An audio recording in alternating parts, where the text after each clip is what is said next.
Emily Harper had grown used to the rhythm of exhaustion. The clatter of plates and hum of conversations inside the small-town diner had been her soundtrack for years. She tied her faded apron tighter as she balanced 3 plates on her arm, weaving through the crowded tables with the grace of someone who had long stopped thinking about her own aching feet. At 29, she was already a mother to a boy who was her entire world.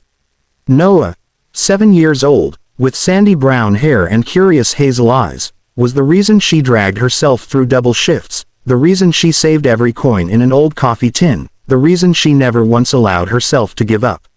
Her coworker, Jenna, noticed Emily's distracted smile as she cleared a table. "You okay? You look a little pale." Emily shook her head, forcing a small laugh. "Just tired. Been a long week. Rent's due, and Noah needs new shoes again. He's growing faster than I can keep up." Jenna gave her a sympathetic look. Everyone at the diner knew Emily's story, or at least part of it. Single mom, hardworking, no mention of the father. Emily kept that part of her life locked away like a secret chest buried too deep to dig up again. By the time Emily clocked out, the rain had started. The cold drops plastered her hair to her face as she walked the 2 blocks to the neighbor's apartment where Noah was waiting.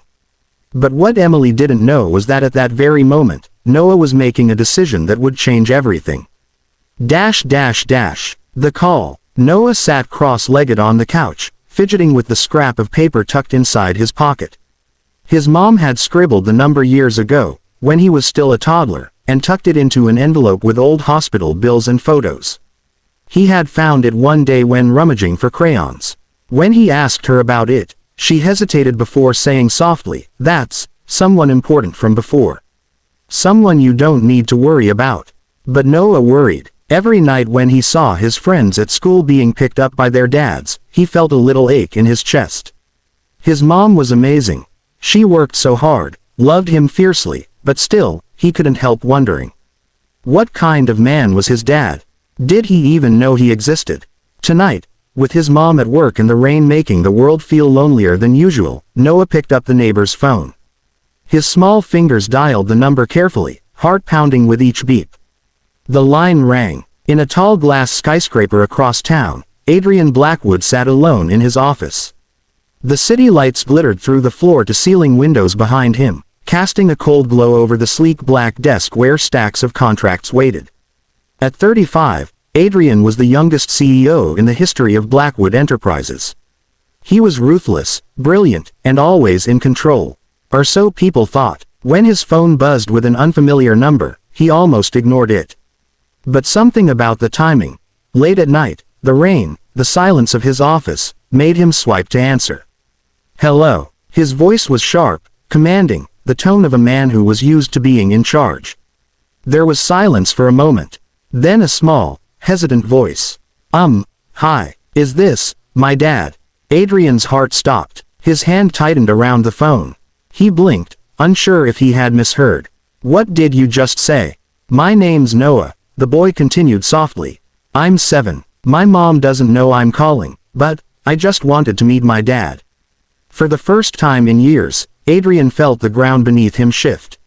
He pushed back his chair and stood abruptly, the leather creaking. His mind raced. Emily. It had to be her. The girl who had left him years ago without a word, without explanation, ripping his heart out in the process.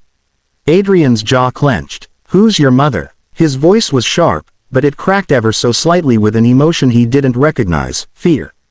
"Her name is Emily Harper," the boy said, almost proudly. "She's the best mom ever. But she never talks about you. I thought maybe if I called, you could come see us." Adrian's throat tightened. Emily. She hadn't just walked away from him, she had taken everything. And now he was hearing the voice of a child who claimed to be his son.